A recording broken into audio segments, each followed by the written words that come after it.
देख रहे हैं वीके न्यूज। मध्य प्रदेश में राजनीतिक रण तैयार है, इस रणभूमि में दिग्गज भी तैयार है, लेकिन अब देखना यह है कि ये दिग्गज किसे जीत दिलाते हैं, कौन सा दिग्गज, कौन सा महारथी कमाल कर जाता है। इसी सब सिलसिले में आखिर मध्य प्रदेश की राजनीति में जो बवाल आया हुआ है, इस बवाल को कैसे रोका जाएगा, कैसे जनता के दिलों तक रास्ता बनाया जाएगा, इसी पर हम लगातार भोपाल में मौजूद हैं और अपने दर्शकों के लिए यहाँ के बड़े बड़े नेताओं और दिग्गजों से बात करके जान रहे हैं कि आखिर कैसे वो जनता के दिल तक पहुंचेंगे। इस वक्त मेरे साथ मौजूद हैं कांग्रेस के प्रदेश मीडिया प्रभारी के मिश्रा जी।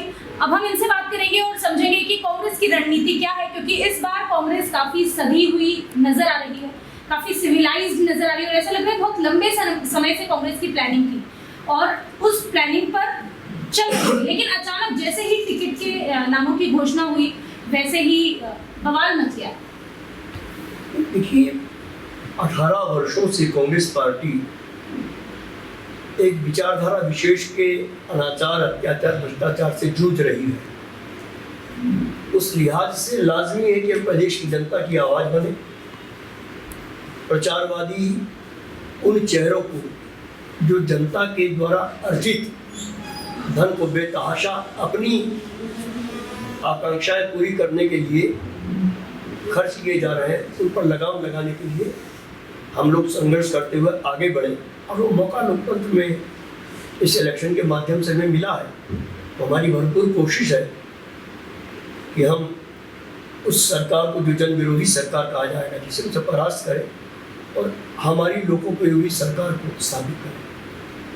मध्य प्रदेश में कमलनाथ जी के नेतृत्व में कांग्रेस जो है वो चुनाव लड़ने जा रही है, लेकिन कहा जा रहा है कि दो गुट हैं, कांग्रेस में भी दो गुट हैं, कमलनाथ जी का और दिग्विजय सिंह जी का, जो मंच पे भी सामने आई, जिसे हालांकि मजाक में उड़ाया गया, लेकिन भारतीय जनता पार्टी से लेकर काफी आरोप प्रत्यारोप कर रही है। इस मामले में क्या कहना है? ये कपड़ा फाड़क का जो एक बयान कमलनाथ जी का वायरल हुआ है, उसने तो पूरे देश में हाइप बना रखी है। सब उस संयोग को, जो हास परिहास का क्षण था, उसे बेचैन भारतीय जनता पार्टी ने इशू बनाने की कोशिश की और उसके दूसरे ही दिन जब हमारा वचन पत्र जारी हो रहा था, तो स्टेज से सार्वजनिक तौर पर दोनों नेताओं के बीच जो वार्तालाप हुआ, भाजपा के उस क्षण की उन हास उपहास के क्षणों ने हवा निकाल और भाजपा धराशायी हो गई। कुछ घंटों का भाजपा का कोई प्रयास था और कुछ ही पलों में खत्म हो गया। एक आरोप और है जो भारतीय जनता पार्टी के साथ साथ कांग्रेस के भी कुछ कार्यकर्ता कांग्रेस पर लगा रहे हैं कि जब राहुल गांधी आए थे तो उन्होंने कहा था जितनी आबादी उतना हक। आप सभी प्रदेशों में इस फॉर्मूले को काम कर रहे हैं, लेकिन मध्य प्रदेश में ऐसा क्यों नहीं किया गया? ओबीसी को कम टिकट दिए गए, ऐसा कहकर आपके कई दिग्गज नेताओं ने इस्तीफे सौंपे हैं। इस डैमेज को कांग्रेस कैसे कंट्रोल करेगी? कांग्रेस में जो जिसे आप डैमेज कंट्रोल कह रही हैं, उसे स्वीकार करता हूँ कि एक लोकतांत्रिक पार्टी है, देश की सबसे पुरानी पार्टी है। वहाँ हमारे पास 4000 आवेदन प्रत्याशियों के आए थे। हर प्रत्याशी अपनी जीत के प्रति आश्वस्त था। मिलना 230 थे, तो 4-5% जो हमारा आंतरिक आक्रोश है, उसे सारे सीनियर लीडर मिल बैठकर तय कर देंगे और कुछ अंशों में वो लगभग समाप्त भी हो चुका है। उसके लिए कोई चिंता की बात नहीं है। सारे लोग 1-2 दिन में आपको सड़कों पर पार्टी के लिए दिखाई देंगे। एक अहम सवाल है, जब से टिकट की घोषणा हुई है, जब से सूची जारी हुई है, कमलनाथ जी के बंगले के बाहर कोई आग लगाने की कोशिश कर रहा है, कोई विरोधी नारे लगा रहा है। ऐसी स्थिति में कांग्रेस ऐसे कार्यकर्ताओं को जो इस हद तक आ गए हैं, उन्हें कैसे संभालेगी और समझाएगी? यह प्रश्न आप मेरी अपेक्षा भारतीय जनता पार्टी के उन नेताओं से पूछिएगा जो बार बार कहते हैं कि कांग्रेस खत्म हो गई है। और कांग्रेस यदि खत्म हो गई होती तो लोग जो आप कह रहे हैं उस तरह के प्रयास नहीं करते। यानी आज भी लोगों के दिल में, दिमाग में, मस्तिष्क में कांग्रेस प्रवाहित है। तो ये उन लोगों के खिलाफ एक बयान है, वो दृश्य उन लोगों को संकेत दे रहा है जो लोग कहते हैं कि कांग्रेस पार्टी खत्म हो गई है। यानी आज भी कांग्रेस के प्रति अपनी जिंदगी देने के लिए भी लोग तैयार हैं। ये हमारे लिए गर्व की बात है, शर्म की नहीं। तो कांग्रेस के जो कार्यकर्ता टिकट के लिए जिंदगी देने के लिए तैयार हैं, इसका अर्थ ये भी है कि वो कांग्रेस के लिए कार्य भी कर रहे हैं इतने समय से। अब वो अगर आपसे नाराज हो गए हैं और अगर वो लौट गए हैं तो उन्हें मनाने की क्या रणनीति है? कांग्रेस एक बहुत बड़ा परिवार है। हमने मोबाइल पर मिस कॉल के नाम पर मेंबर नहीं बनाए। हमारे यहाँ समर्पित कार्यकर्ताओं की फौज है और उन्हीं समर्पित साथियों ने 18 सालों से एक अत्याचारी सरकार के संघर्ष को सहते हुए अभी तक पार्टी को जिंदा रखा है। और एक बड़े परिवार में सास बहू में भी झगड़े होते हैं, जेठ जेठानी में भी होते हैं, भाइयों में भी होते हैं, और भाजपा इससे कोई अजूबी नहीं है। हमारे वहाँ वो नौबत तो नहीं आई कि हमारे प्रभारी प्रदेश के जो केंद्रीय मंत्री रहे हों, जबलपुर में उनके साथ क्या हुआ, किस अभद्र भाषा का उपयोग करते हुए भारतीय जनता पार्टी के कार्यकर्ताओं ने उनके कर्तव्य में सुरक्षाकर्मी को भी मारा। आपने वो वीडियो देखा होगा कि सुरक्षाकर्मी अपनी पिस्टल निकाल रहे हैं उनकी पिटाई होने के बाद। तो वो दृश्य तो कांग्रेस में उपस्थित नहीं हुआ है। तो जो हमारे दृश्यों पर जश्न मना रहे हैं वो थोड़ा पीछे पलट कर अपने चेहरे को भी देखेंगे तो अच्छा होगा। अपने ही अंदाज में के मिश्रा जी ने भारतीय जनता पार्टी और आम आदमी पार्टी की सदस्यता कार्यक्रम को भी घेरा है इस जवाब के जरिए। लेकिन एक और सवाल है, आज निशा बांगड़े का इस्तीफा मंजूर हो गया है, माना जा रहा है कि वो कांग्रेस से चुनाव लड़ेंगे, लेकिन अब तो आपकी सीटों की घोषणाएं हो चुकी है, तो क्या अभी भी जगह बाकी है निशा बांगड़े के लिए? नारी शक्ति के वोट कबाड़ने के लिए जिन लोगों ने महिला आरक्षण की दुहाई दी है, भले उन महिलाओं को उस आरक्षण का लाभ 10 साल बाद मिलेगा, मगर प्रचारवादी उन चेहरों ने राजनीतिक लाभ लेने के लिए महिला शक्ति की और उनके सम्मान की बातचीत की।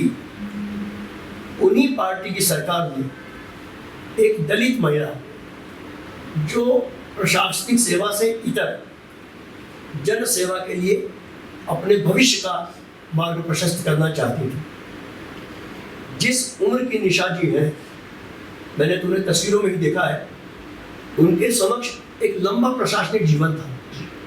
वो चाहती तो अपनी योग्यताओं का लाभ पूरा प्रशासनिक सेवाओं के माध्यम से ले सकती थी, मगर उन्होंने अपनी एक लंबी नौकरी छोड़कर, जहाँ नौकरियां बिकती हैं, राजनीतिक महत्वाकांक्षाओं को पूरा करने के लिए, सेवा के लिए, इसे महत्वाकांक्षाएं प्रशासनिक सेवा के रूप में भी हो सकती है। कई अधिकारी कर रहे हैं कि नहीं भाजपा का काम, तो वो भी कर सकती थी, मगर उन्होंने रिस्क लेकर लंबे रास्ते को चुना। उस दलित महिला का इसलिए इस्तीफा स्वीकार नहीं कर रहे थे लोग, सरकार में बैठे हुए लोग, कि वो चुनाव लड़ेंगी।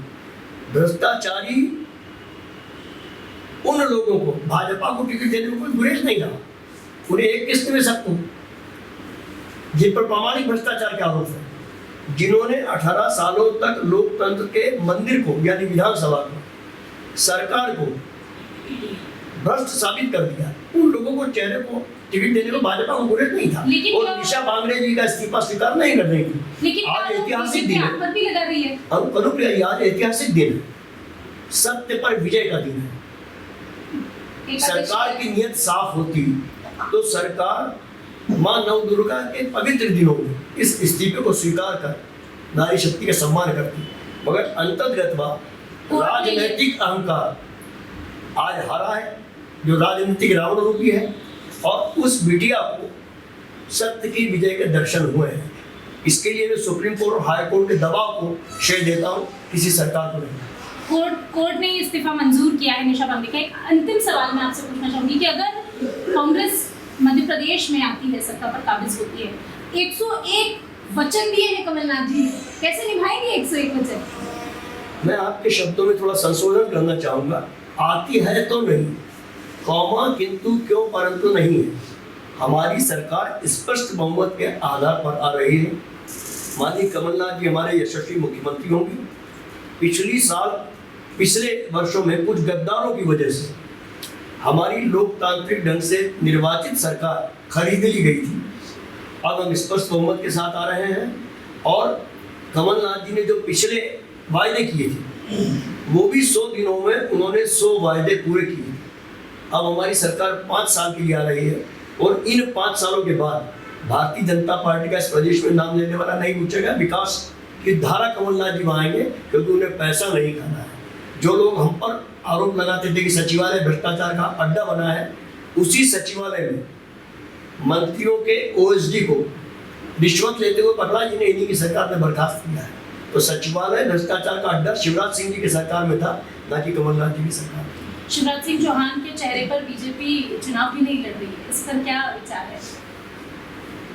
ये तो उन 18 साल के मुख्यमंत्री जी से पूछिए जो कंबल ओढ़ के रोते हैं कि 18 सालों तक उन्हें जो सो कॉल्ड जनता के सेवक बने हुए हैं, अरबों रुपया उन्होंने अपने प्रचारवादी चेहरे को ब्रांडिंग करने में लगा दिया।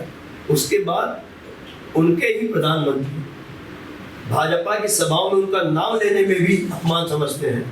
चौथी लिस्ट में मुख्यमंत्री को टिकट बांटता है प्रदेशों में, चौथी लिस्ट में भी उन मुख्यमंत्री जी का नाम बमुश्किल आया है। तो ये तो उनसे पूछिए कि वो अपमान सह रहे हैं या उनका सम्मान हो रहा है। मध्य प्रदेश में जल्द ही चुनाव होने वाले हैं और नतीजे भी 3 तारीख को आ ही जाएंगे, लेकिन उसके पहले ही कांग्रेस आत्मविश्वास से भरी हुई है। और हमारे साथ मौजूद थे के मिश्रा जी, मीडिया प्रभारी, प्रदेश मीडिया प्रभारी, जिनका कहना है कि मध्य प्रदेश में इस बार बीजेपी का पत्ता सूपड़ा साफ होने वाला है और आने वाले समय में जो कांग्रेस है वही सत्ता पर काबिज होगी। और साथ ही साथ वो जब सत्ता में आएगी इस बार, तो ना सिर्फ 5 साल बल्कि आने वाले कई सालों तक राज करेगी। हालांकि ये कहना भी हमारे लिए मुश्किल है, क्योंकि ये तो जनता के दिल में क्या है ये तो जनता ही जानती है। और ये सब कुछ साफ होगा 3 दिसंबर। लेकिन तब तक के लिए राजनीतिक गलियारों में क्या हलचल है, क्या चल रहा है और उस खबर के पीछे की क्या खबर है, अगर आप ये देखना चाहते हैं जुड़े रहिए वीके न्यूज के साथ। वीके न्यूज मध्य प्रदेश छत्तीसगढ़, दिल बोलेगा देश सुनेगा।